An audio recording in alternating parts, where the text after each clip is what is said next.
Moreover, there is a parallel strand of studies which use various methodologies to predict credit risk, such as the famous Z-score by Altman and the famous distance to default by Merkel. Before getting in the nuts and bolts of our methodology, I just want to briefly introduce the data that we use. So we have extensive data on 350,000 Italian manufacturing firms, and we observe these firms between 2008 and 2017. And we validate this data with what we observe in the National Institute for Statistics Bureau in Italy, which is the DayStat. And it seems that the sample that we have in Orbis is quite representative of the manufacturing firms. And we have an extensive national coverage and a large series of predictors which entail original firm-level financial account, proxies for firm-level financial constraints, and the previous zombie indicators as the ones that I introduced in the previous slide, as well as indicators from the most recent Italian bankruptcy law, which was enacted in 2017 and evaluates a series of 5 different indicators which should be used to assess the risk of default of a certain firm. So we have the most extensive possible set of predictors in our model. Before going into the model, again, another important finding that we have is that largely these financial indicators, as you can see from this graph here, where on the x-axis we have the indicators, on the y-axis we have 20,000 different sample firms, are missing for a large amount, where the red dots here evaluate the missing for one of these indicators. A large amount of this indicator is missing, and there are clear patterns of missingness. We claim that this is due to the fact that for the financial laws in Italy, firms are not required to disclose their financial account, especially if they're below a set of thresholds, which basically entail smaller firms with less employees and less sales. And moreover, we find that the indicators that were used in the literature, like interest benchmarking, interest coverage ratio, have really high missing values, so they could not be evaluated for a large amount of firms. And this is also more interesting. They have high correlation between the missingness in these indicators and the failure of the firm. So the idea here is that not providing some financial indicators could be a signal of being in a bad financial shape. So our empirical strategy is the following. We use past information about already failed firms to inform our predictive model on which are the probability of failure for firms that are in a similar shape. We use a Bayesian machine learning methodology, which is a quite strong non-parametric non-linear model, which has also the possibility for us to entail and include the information on the missingness pattern. So by using this model, we are able also to include the information on not just the disclosed information, but also the undisclosed information. Somehow we can leverage this potentially asymmetric information. And what we also do, we set a threshold, and we decide that the firm is a zombie if for 3 consecutive years, we decide to use 3 years as in previous studies like the one of the Bank of England, the firm is above a certain threshold of failure probability, and we set the threshold in a data-driven way. So here you see the predicted probability of failure, and we set a certain threshold. How do we set the threshold? Well, we look for a point of no return. And here we have a transition matrix with a sanctity plot going from the probability of failure at time t to the probability of failure at time t plus 1. So as you can see here, these firms are firms that have high probability of failure at time t and will transition to a really high probability of failure at time t plus 1, while just a few of them would transition to a lower probability, which is the probability of being in the 8th decile, while none of the firm with high probability of failure would ever transition, or just a very few of them, which accounts for 3% of them, to a non-distress situation, which is the situation below the 6th decile. So the idea here is if you are in a high risk status, then you persist in a high risk status throughout all our time series.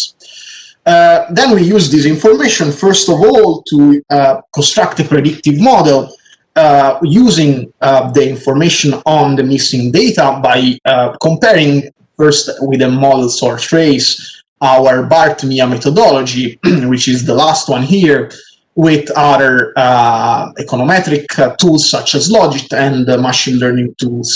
And as you can see, machine learning methodology such as BART-MIA outperforms all the other methodology here. The closer to one, the better it is the performance with respect to all the different performance measures that they have. And we claim that this is true. This is done. This is due to the fact that we are using the missing information. Marco, forgive me. You have 3 minutes. Yes, I'll wrap up. So as we compare our model also to the literature, we can see that the predictive probability is roughly the best as compared to computer science and econ and other econ papers in the field, where our model is the one that has the highest performance. Moreover, if we compare the predictive model with usual precision, with usual methodologies such as distance to the fault and z-score, we see that BART-MIA outperforms both models with a higher precision, roughly 0.83, and a lower false discovery rate, roughly 0.17. How do zombie look? So after we check that our model is validated by looking at how our model is performing in the data, we look at how these zombies are in the Italian economy. Here you see in the blue line is the share of zombies, while the red line is the GDP growth rate in Italy. As you can see, zombies seem to be non-negligible share and counter-cyclical. While we also find that zombies are persistent, as roughly lower than 1% of them can go back to either non-distress or not failure status, while they are on average 21% less productive and 7% smoother. So really firms that they are dragging in some way down the economy by being less productive. So just to wrap up our work and go briefly to some conclusion, we were able to use machine learning to derive non-trivial information from financial indicators to successfully classify firms in different risk categories after training our model on past failures. And we find that zombies are a consistent share of Italian firms that persist in a high-risk status because they locate on the right tail of our prediction for at least 3 years, and they persist in that situation. However, we find that beyond the 9 decile of predicted risk, firms really have little chance to recover and to go back to a non-distress situation. Hence, we argue that our methodology is particularly relevant in the post-COVID scenario, as it will be more and more important to disentangle and separate companies that can stay on their feet from zombies that are firms that are not able to stay on their feet on the one side, and on the other side are dragging down the economy. So this is, we argue, a critical issue in the next future when policymakers will start to implement financial support programs, and the identification of which firms should be viable and which firms should have access to this financial support is particularly important. So this is it for my presentation. Please feel free to reach out both online and offline, and you can find our paper on SSRI. Thank you very much for your attention. Okay, thank you very much, Falco. Now the floor is for Alessandra Righi from the National Statistical Office. Just let me move. Okay. Now, Alessandra, you should be able to show your slides.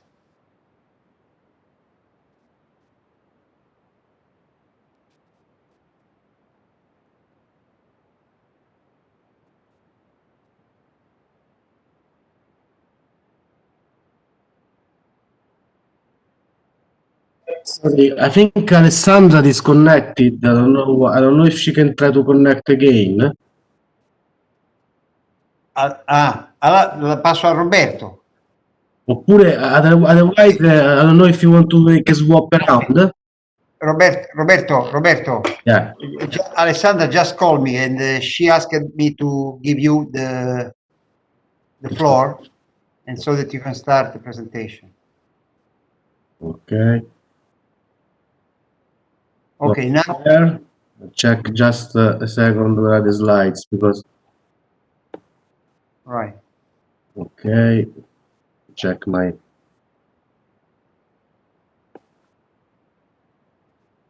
If you can possibly start from the beginning. Yes. Thank you very much. Okay. It should be the final version.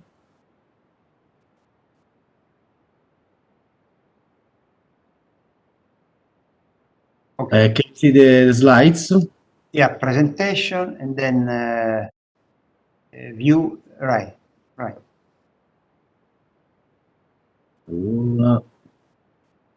Sorry, was a way to do presentation. Okay. Can you see now? Yes, we Okay, hear. sorry for this problem with the connection with Alessandra. I'll try to make the first part of the presentation that was supposed to be made by Alessandra. But I'll try because this is a joint work with Alessandra Righi, Diego Zardetto, and Davide Zurlo. And we are actually trying to see the connection between the Italian social mood economic indicator, that is actually a new experimental statistic that Istat started to produce a few years ago, with some macroeconomic indicator. Just so a few information regarding the social mood economic index, that is an indicator that is actually based on in Twitter data. And so the publication of this new experimental statistics started in October 2018, and the index started from the 10th of February 2016. It's actually released every 3 months on the Italian website, the website Italian National Statistic Office. It's basically based on the sample of public tweets in Italian that are captured actually in real time.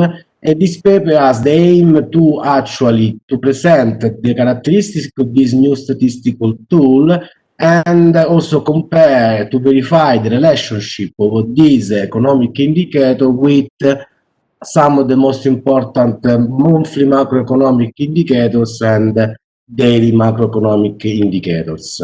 The construction of the SME index is based on the Twitter that actually chosen through the matching with 60 relevant keywords that are related actually to the survey on consumer confidence. And these Twitter are actually filtered in a single day and then obviously are matched to create basically a way to cluster the tweets in 3 exclusive classes: positive, negative, and neutral. In such way, then, a daily index it can be derived as an appropriate central tendency measure. So then the daily index is actually linearly transformed and is also implemented an outlier detection procedure to prevent off-topic tweets. And this is actually a plot with the social mood economic index, the last one that has been released just a few weeks ago, up to the 30th September 2020. And what you can notice anyway from the volume, because this is actually a social mood and economic index, that the volume of the tweets actually show a strong increase, especially from the beginning of the COVID epidemic from March 2020. Actually, the double in 2 days from around 60,000 tweets on the 3rd of March to around 1150,000 of tweets on the 5th of March to reach actually a maximum on the 28th of March. So this is a social mood economic index. Instead, these are just references regarding the volume of tweets that actually peaked by this procedure that is being set up by the National Institute of Statistics. And which is the main issue then regarding the social mood economic index, because is a daily time series, and so it's quite challenging issue to actually identify the components of these time series. And because, for example, in Istat, we have a lot of experience to calculate seasonal adjusted time series on monthly or quarterly basis. And so we use, for example, an approach that is actually implemented in Gedemetra and Tramosits. Instead, therefore, to extract the component from these time series, we actually use an approach that is being presented by a paper of Delivera, Inman, Snyder in 2011, that is basically using some kind of modified exponential smoothing model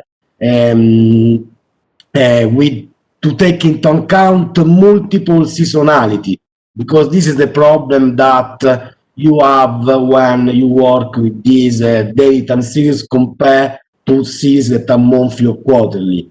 And so, for example, in this plot, we show linearized time series because before to pass the series to the seasonal adjustment procedure, the series is actually corrected for the presence of outlier or some kind of dummy variable to treat the weekend effect, for example, or other holidays effect. In this plot, we report the linearized time series, that is the raw data that we saw before, cleaned by this deterministic effect, then the level component, the trend component, the seasonal component. As you can see from the seasonal component, you can find some kind of multiple seasonality inside the time series. Regarding the COVID, or to compare what happened to this social mood economic indicator in the COVID period, we actually compare in terms of volume the tweet that been downloaded by filtered by Istat for the social mood economic index, and from all these tweets, the one that was containing the word coronavirus or COVID. And we compare, so this volume of tweet filtered by Istat, for example, with the Google Trend daily series that is actually computed using the query that were referring to the terms coronavirus and COVID. Just to check for the robustness of the filter that is on which is actually work the social mood economic indicator. And so we can see that both the signal extracted by the Google Trends and by the filter for the social mood economic index are quite similar, because they present a peak both on the 23rd, 24th of February, and then they present a negative peak instead at the beginning of March, and then an increase before mid-March.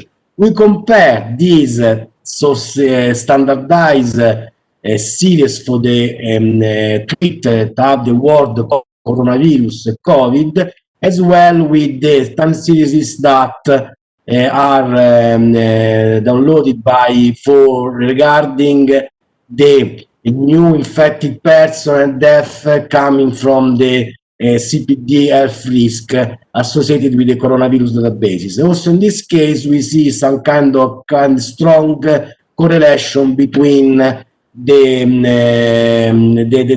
time series where the the behavior of the time series is actually more similar after the 24th of March 2020. So this is just to check basically the robustness of the social mood economic index compared to other sources, Google Trend, and the number of infected person death from the COVID database. The second part of the presentation is focused actually on the comparison of the social mood economic index with other economic indicators, both on monthly basis and daily frequencies.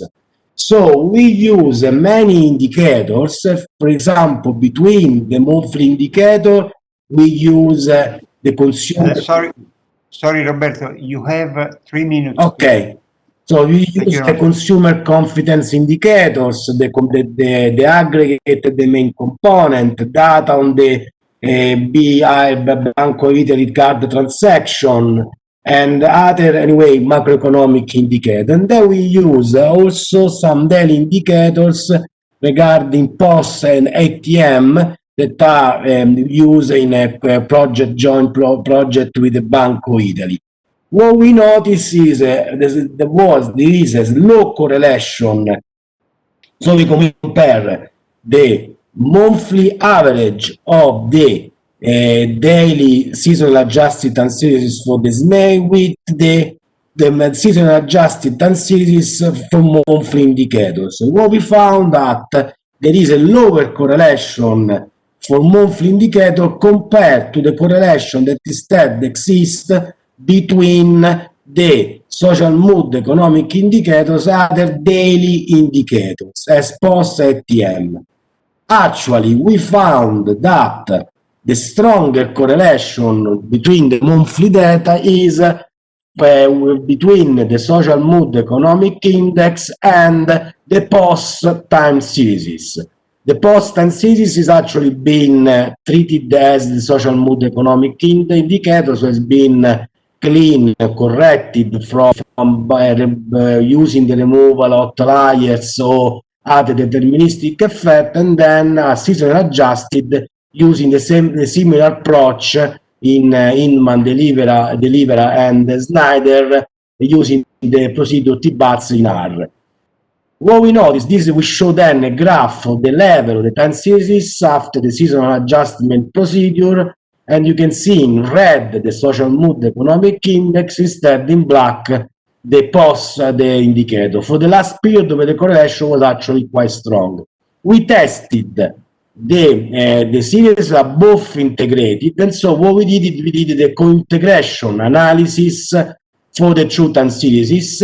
Actually, we estimated this co-integration relationship between the two time series, and we use a vector error correction model to estimate the relationship between the SME and the POS. And we found a positive result, co-integration relationship between the two indicators. Obviously, the work on co-integration on daily time series is quite a new field that is used a lot in financial variable, and so we want to carry on our analysis, our research to exploit, to understand better this relationship, this co-integration relationship for data and series, eventually use then, for example, the SME indicator inside other approaches as MIDAS approaches, for example, to use mixed frequency model for the forecast or other macroeconomic variables. So jump to the conclusion. Okay, no, this is the conclusion in this way, looking at this graph. So I think. Okay. Okay, thank you very much for your attention. Okay, thank you very much, Roberto. Thank you very much also to Alessandra. And now our third presenter is Lou Richardet, and that is going to present a paper about fostering European SME internalization using big data, the BISMAP application. So let me give, okay. Now, Lou, you should be able to make your presentation. Yes. You should just go to the share. Yes, and screen. That's right. Right. It's coming. Okay. You can see? Yes, of course. You should. Okay, that's great. Okay. So I am going to present you BizMap, which is a decision-making tool to help enterprises to export. So we started BizMap because we wanted to help small and medium enterprises to export, and for that we wanted to help them to have access to information on foreign markets. So this project was shown at the European Union Datathon 2019 Datathon, and it won the third prize. So we have different possible use case. First, we want to present it to enterprises that seek economic information to the Bank of France. But it can also be useful for association of enterprises or policymakers. So BizMap has three main components: the data, the model, and the app. So for the data, we use 7 open access database providers. An economist selected 82 variables that were split between several teams. And we have several dimensions. We have regional dimension, but also years and sectoral dimension. And then we had a work on missing value imputation, but I will explain that later. So the model, it is a mix between machine learning and economic modeling. We use Lasso to select variable, and we use a gravity model, OLS gravity model, on the variables that were selected by Lasso. With the coefficient of the regression, we build an index of attractivity of European territories. And then we have the app to make the information available to users. So what the map will show, it is a ranking of European country according to this index. But the ranking is also visualized on a map, and we have an analytics page where the user can search within variable and teams. So to impute a missing variable, we had two cases. On the left part, where you have green boxes, you can see that missing variable are for some countries, while on the right part, where everything is red, you don't have any country for some years. So we used two different kind of completion. The first one was the completion between country. It is we use Miss Forest, and the second one it is a completion through time for each country, and it uses Kalman filters. So that is the equation of the model. What we want to explain, it is the export from one country to another for one sector. And we have two types of variable. We have standard gravity variable and economic variable. So the standard gravity variable, those are variables that are used in the gravity model for international trade. They come from the economic literatures, and the economic variable, they were selected by an economist. And those are variables that will describe the market where a company want to export. So we have two steps regression. First, we use Lasso to select variable, and then we use OLS only on the variables that were selected. So those are the results. You can see you have all the sectors, and we display the R squared. It works quite well on most sectors, but you can see that on some it doesn't work very well, and usually those are specific sectors like tobacco. I will just show you one variable to show you how coefficient can be really different. For example, here we have the destination GDP, so it is the GDP of the country that will import the goods. And you can see that, for example, rich country, well, then have a higher GDP, they will import more travel services, but for example, less motor vehicle. What we plan next to do with BizMap, first we want to have more exchanges with firms and business specialists, so we can be sure that the user interface will be good for the users. We want also to add new variables, especially on business competition and profitability. We want to automate the update of data with APIs. We are working because what we want to do is to find future potential for exports in European territories, but we estimate that based on past trade flows, and we have difficulty to know how it is possible and what we estimate. Then we also have to re-estimate the model with the 2020 observation of the pandemic. So now I will let my colleague Etienne show you the application. I'm not sure how do I go back. Just a moment. I'm trying to give. Right. Can you give to Etienne the? Yes, just a moment. Okay, thank you. Just a moment, because I'm going to do that. Where is it? Okay.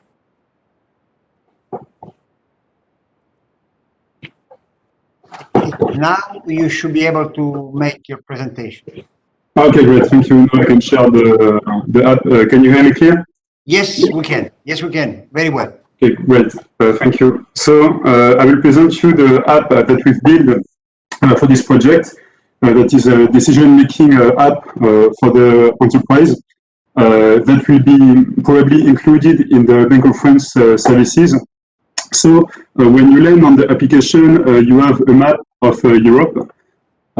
So in this example, I will choose Italy as a country that want to export.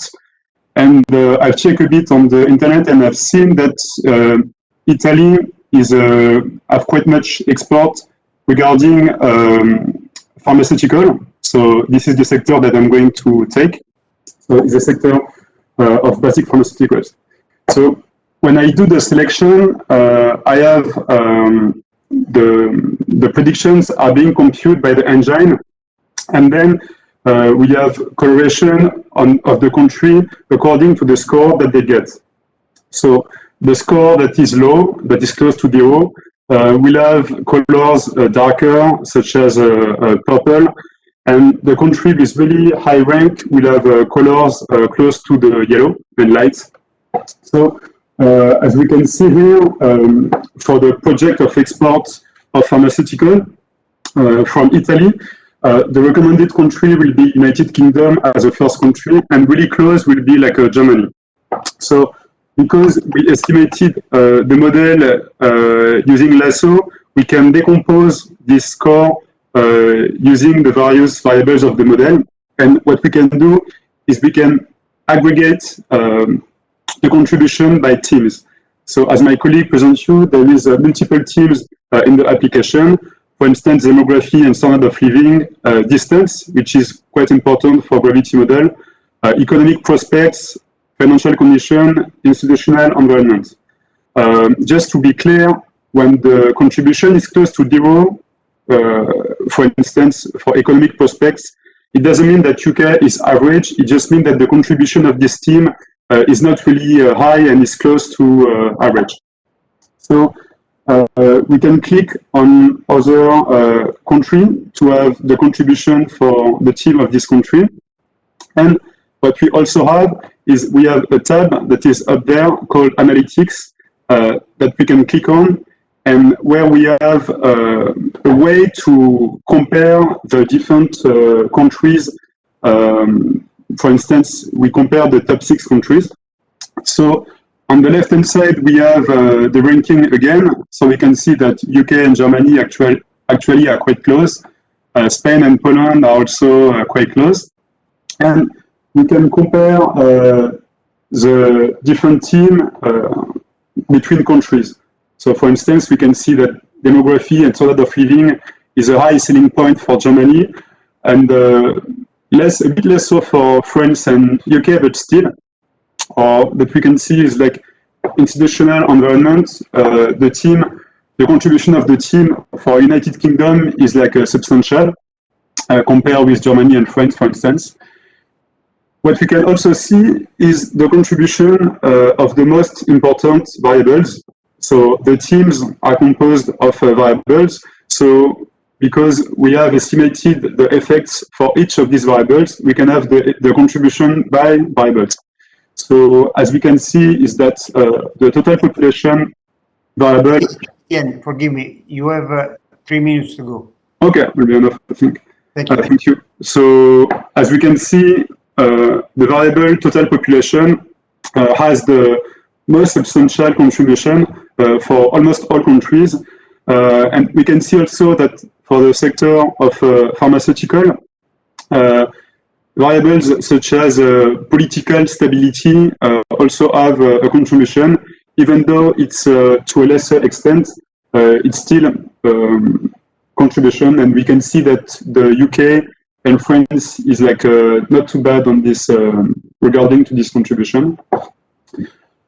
So as Lou said, as my colleague sorry said, we have the granularity for the different years, which means we can do like a projection on 3 years ahead. And we also have granularity over the region of Europe. So if we zoom in, we will have these scores at the level of the region. So we can see that there is high heterogeneity within a country, because the country can be good on, like, can be high score, but when you look into it, you can see that there is quite much difference between the regions of this country. So for instance, you can see that it is the case for France and Spain. For instance, Spain will have high score for regions such as Andalusia, because particularly the population is quite dense in this country. And you have different kind of pattern for other countries as well. For instance, France is really dense in Ile-de-France, so it will have really high contribution on this of the team demography and standard of living. And with this breakdown, you can compare the area of Europe and see like what might be the best one for your export project.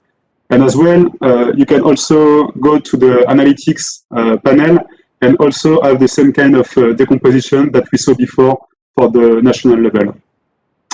That's all for me. Thank you for the invitation, and don't hesitate if you have any questions on the app or things like this. Thank you. Okay, I will give immediately the floor to Matteo, because questions have been decided for the end of the session. Okay. So let's move. Okay. Now, Matteo, you should be able Yes. to, right, to put your, okay, we can see your, right, okay. So let me make them full screen. Let me know if you can see the slides. Yes, we can. Perfect.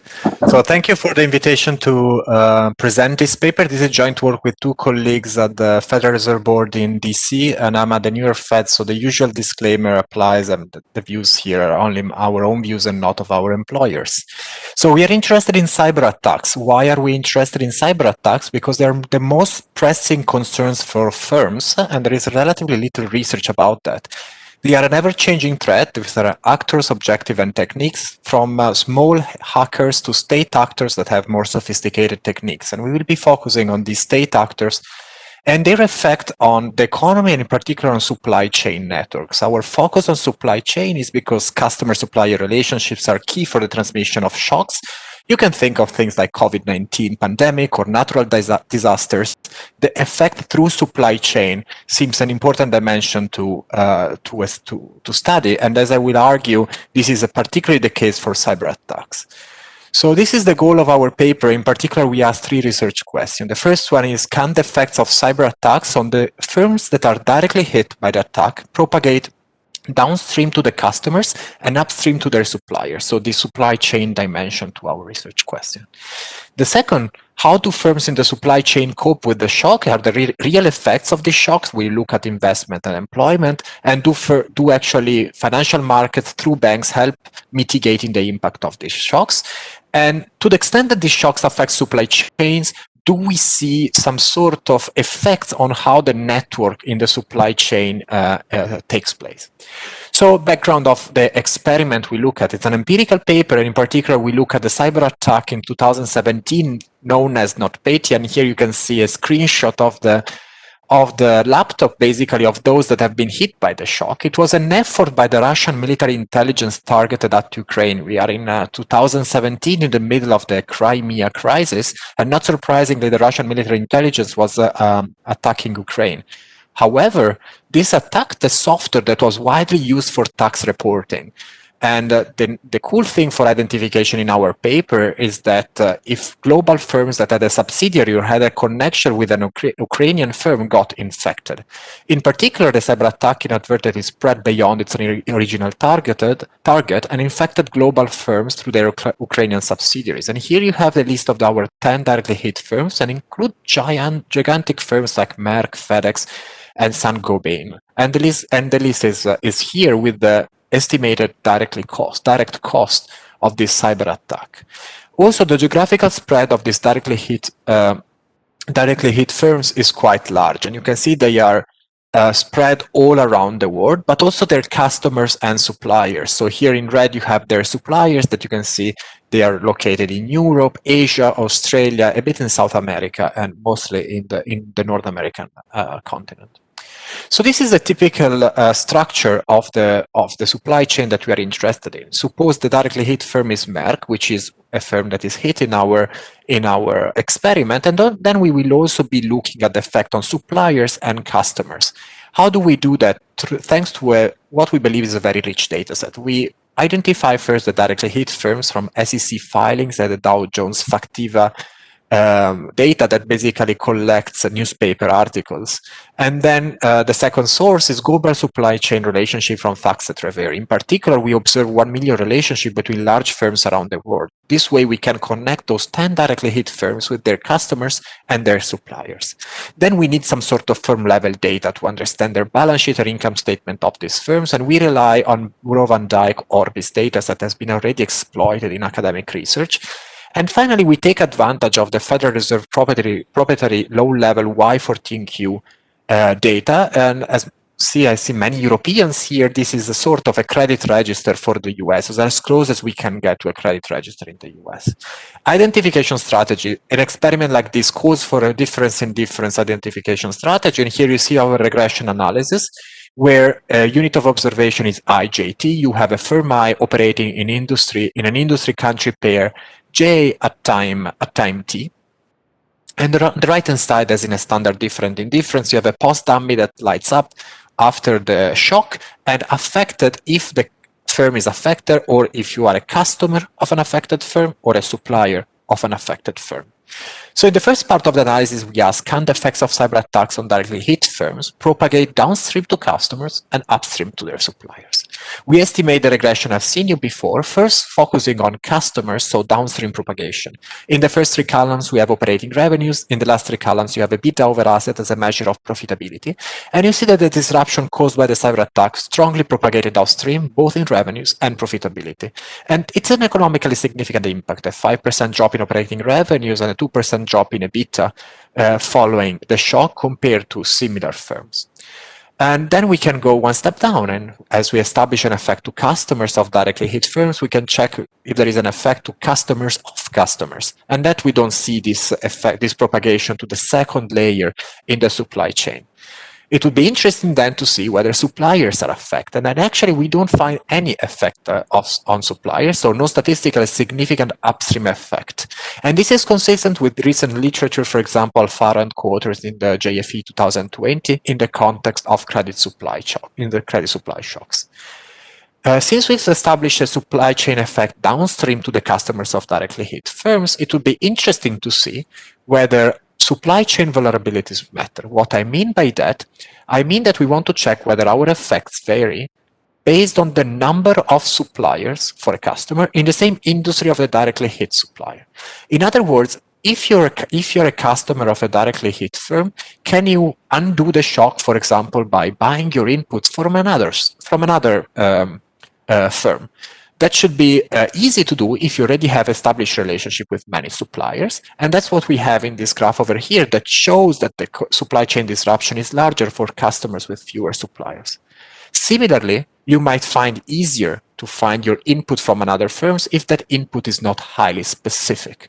What is input specificity is a measure of substitutability of product.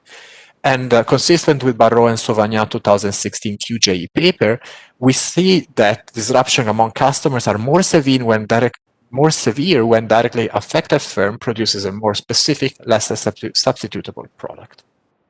In the second part is, okay, we have established that customers of directly hit firms and their customers are affected by cyber attacks.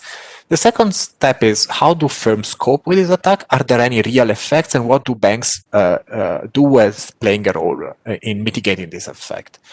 And we start to look at financial outcomes, and the typical financial outcomes when we think of firms, and in particular of supply chains, is trade credit. In particular, we look at whether affected customers received less trade credit, further straining their liquidity conditions.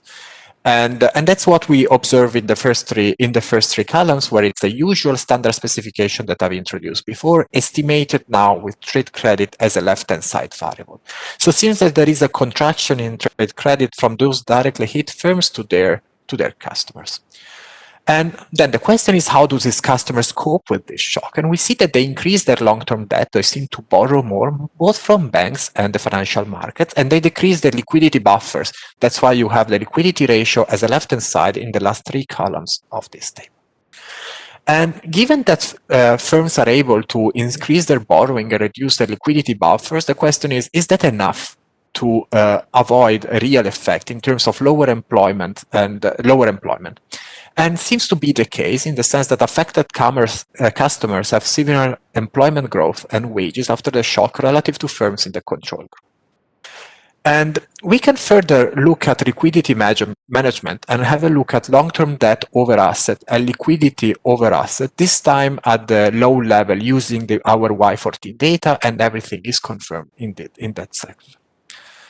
Let me skip employment and investment and go look at the role of banks. That's where we use the credit register by the Federal Reserve. And we confirm that affected customers significantly increase credit line drawdowns to cope with the pressing liquidity needs. This should be quite familiar in the context of COVID, where we've seen, for example, in 2020 Q1, large drawdowns because of the shock by firms both in the US and Europe. And this highlights the liquidity insurance function of banks. And finally, we try to get more more granular and understand how this relationship between banks and as the lenders and borrowers plays out. And we see that there is an increase in interest rate, and this increase in interest rate is consistent with a higher perceived risk of borrowers. In other words, these borrowers are drawing down their credit lines, And this seems to be associated with higher risk, and therefore the lenders charge them accordingly. So finally, the last question we want to challenge is is where do customer supplier networks change in response to the attacks? In other words, we studied the effect of the cyber attacks on supply chain networks, and does these attacks affect the structure of networks going forward in time? And we split our post-dummy into two dummies in 2017 and 2018 to see how gradually the effect changes the supply chain. And we have on the left-hand side new relationship, ended relationship, and end relationship excluding those with the directly hit supplier. And our finding is that affected customers are more likely to form new relations with alternative suppliers and end relationship with directly hit suppliers. And the way we think about this is a sort of wake-up call. You now realize that cyber attacks are a salient and relevant risk, and therefore you adjust your supply relationships in a way to mitigate this risk going forward. So in the interest of time, let me conclude here. And in particular, what we do in this paper, we examine the economic impact and supply chain effects of the most damaging cyber attack in history so far. And our goal is really descriptive, trying to understand how this new type of shocks affect firms and through supply chain relationship, their customers and their suppliers. We find downstream propagation effect, in particular reduction in revenues, profits, and trade credit among customers of directly hit firms. And affected customers successfully undo this shock by depleting pre-existing liquidity buffers and increase borrowing through bank credit lines. So the good side of finance that seems to sustain these firms that are hit by the shock, allowing them not to reduce employment and not to reduce investment. Finally, our result point at some sort of persisting adjustment to the supply chain network following the shock. And the big policy implication here is that given how interconnected firms are in their supply chains, even globally, these results highlight the need to have better cybersecurity and contingency planning, as well as a more diversified supply chain. Thank you all for your attention. Thank you very much. Thank you very much, Matteo. And now we have 10 minutes for questions. I have one question for Matteo. This is Ricardo. Yeah. It's a very nice paper. Very, very interesting. I just had a question related to this, the policy implications and the last result that you showed. You showed that some of these firms end some relationships. Why would they do that? I mean, instead of ending relationship, wouldn't they just want to keep their existing relationships plus add other relationships? Because if the lesson is that you should have a diversified pool of relations, right? I mean, why would you like to end? Why would you want to end some relationships? Because I mean, you're just replacing some entities that could face a cyber attack with others that could face a cyber attack. What you want to include is the number of relationships, right? So that seemed a bit odd to me. Yeah. So I can respond now to Ricardo and take other questions after. So that's a great point, Ricardo. And we were surprised ourselves. But then when we dig a bit deeper in how firms think about cybersecurity, one of the best way that firms can mitigate cybersecurity is making sure that their suppliers and customers have a very good so-called cyber hygiene. So the idea there is that if your suppliers have not great cybersecurity, they might have a data breach or even more a severe cyber attack, and you might get infected for that. And those directly hit firms that have been hit, if anything, they show that they are not really good at that. So I think that's the way we interpret that correlation. I've not hard evidence. I have some anecdotal evidence in that direction, but I guess that's my answer to your question. But it's a great. We were surprised ourselves about that. Thank you.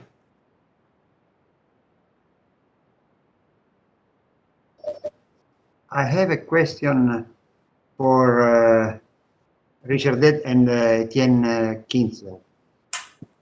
So I wonder whether it is possible with this interactive application to see some sort of what-if experiment. So assuming that I increase the export toward a particular country, can I see what happens in a differential way to the others? or is just a static picture of the trade in a particular time period? Could you, I'm not really sure I understand the words in the questions. Can you, I will try to up the volume. Could you please repeat, please? Yes, of course. So I've seen, I mean, your presentation has been really nice in showing how even from a practical standpoint, just to understand the effect of and the relative importance of one country against the others. Yes. Now I wonder whether there is some possibility to run sort of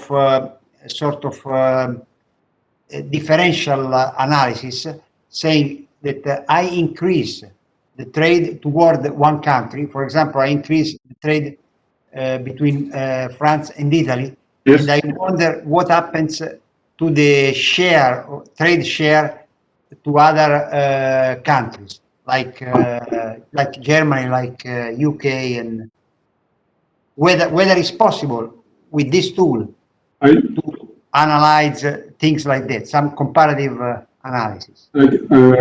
I don't think it's possible because the flow that is modeled is between the two countries, every other thing being equal. So I'm not sure we can do this kind of thing with this tool. The thing we could do is to compare the export between Italy and France for different sectors in a differential way, but we could not see the impact on the share of trade for the other country. Okay, thank you very much. Are there any other questions for the presenters? I can ask a question to Falco about his paper. So this is Ricardo again. I think you had a very nice slide where you showed that missing data could be useful in predicting perhaps whether a firm may remain solvent in the future. Can you expand a little bit on that? I mean, did you guys do some work on that? Because I mean that's for a lot of data sets, that's one big issue. This missing data. I mean, we have two options: either we impute those data, or we take the missing data as a signal that the company perhaps is in bad shape. So I just wanted you to expand a little bit on that and whether you did some work on this event. Okay, no, thank you, Ricardo, for the question. Indeed, it's really interesting and something that we try to dig deeper into. So the idea is that in any case that you can imagine your missingness process to be not at random, you should try to avoid imputing the data. This is because on the one side, you don't have enough information to do so, and on the opposite side, because you would basically impute more noise than signal into your data, so you would get probably a big bias in your data. While, as in our case, if you have some understanding on how the missing data process would work, then the ideal way to handle it is to introduce the information directly in your model. So in our case, we were first quite surprised to see how much missingness data we had. Then we dig deeper into the legislation, the Italian law, and we found out again that for many firms, namely firms, for instance, below 500 employees, which is quite a large share of firms in the Italian landscape, they are not required to share their financial assets. So the idea here is that in a situation in which you have the possibility to have, of course, asymmetric information, you are not, if you're a firm in a very bad financial shape, then you have an incentive not to release your financial account, right? If in that case you are imputing a value for that firm, basically you are overrepresenting firms which are healthy, which are the ones that would release the data, right? So the idea is that while if you incorporate these information into your predictive model, on the one side, you're doing a better job in terms of handling the missing data. And in the other side, as it was shown by the performance of our model, you can really boost the predictive quality of your model. And that was like, we were quite struck to see how much the model using the missing information would outperform the other model. So clearly there is some information there, right? Because the machine learning methodology is just wrapping up in a non-linear way all the information that comes from these financial accounts and is providing us with the prediction. And if this prediction is, of course, the performance of this prediction is much better than the other prediction, then it means that we are using much more information than the other models. So this is the idea, and this is why we think that before either performing data imputation, one should really carefully look at why there could potential missingness in your data. And in our case, this is the case of Italy. This is due to the fact that, of course, there is an incentive for some firm not to release the data. So this is really country-specific analysis, but we are planning to extend it to other European countries, potentially also to the US. So if you have some ideas on potential backgrounds of why these data are missing in your data, we would be happy. You can reach out, and I'd be happy also to discuss this offline, actually online, but offline. So thanks again. Yeah, thank you. And probably the other problem that's similar is stale data, where the firms are asked to report, and they may be reporting the same thing that they reported last time, so that's fishy as well. So yeah, I think there are like different aspects here that could be explored in a very nice fashion. Yeah, thank you. I agree. Okay, so anybody else? I think, Riccardo, at this point, we can close our session and say, just a moment. Angela De Martis. Let me see whether I can find her. There's another question for Falco, but I have to find. Angela, now you should be able to talk. Yes. So hi, Falco. Can you hear me? Hi. Yes, perfect. So hi, thank you for your presentation. I really like the topic. As myself, I'm working on a zombie company. So I just have a question for you. Since you mentioned in the paper and in the presentation that basically you're using, if I understood correctly, past information about already failed companies, right?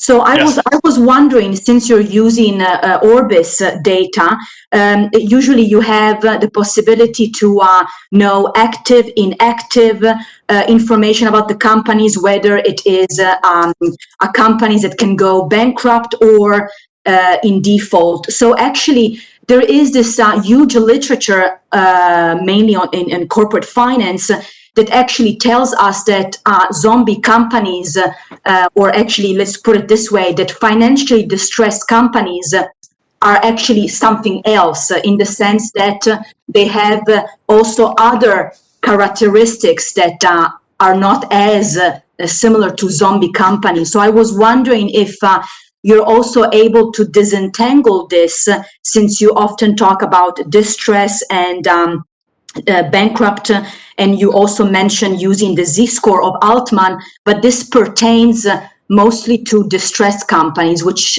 anyway could be different than zombie companies for different reasons. Thank you.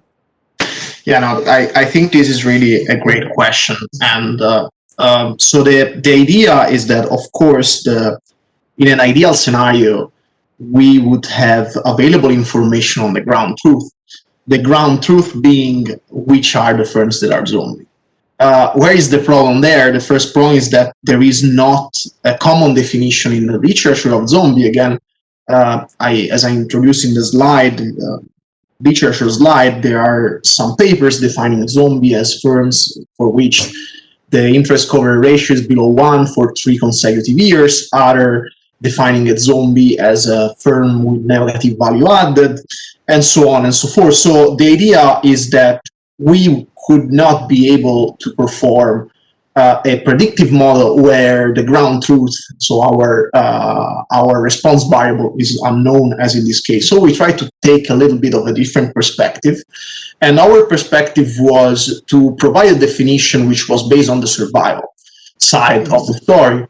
So the survival side of the story is you are a zombie if you are in a bad financial shape, meaning you are similar to firms that fail, but you are able in some way to stay on the market. Here we don't observe like lines of credit or any potential credit to the firm, but if these firms, with respect to our model, are in every potential aspect similar to firms that were failed but are still able in some way to stay on the market, then we would define these firms as failed. Our response variable for the definition of the default is, as you mentioned, you have different potential response, and here we try to keep it as wide as possible. So for us, I say we introduced like this concept of failure, but it's of course it's a bigger concept, and we entail firms that are bankrupted, insolvent, and default. So we try to keep the definition of the right-hand side variable as wide as possible, or like to catch all the potential aspects of this phenomenon. I hope this answers your question. Yes, thank you. Thank you. Yes. Thank you. Okay, so I think we can stop here, and thank you everybody for their participation, and we will meet again at 2 p.m. Tomorrow morning, 2 p.m. European time. Yes, 2 p.m. and 8 a.m. US time. Okay, and thank you very much, and see you tomorrow. Thank you all. Thank you. Now, Riccardo, now we should wait for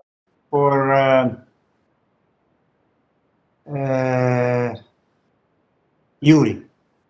Let's wait for Yuri. Right. Maybe he'll send us an invite to the other chat, and then we can have a conversation there. Yeah.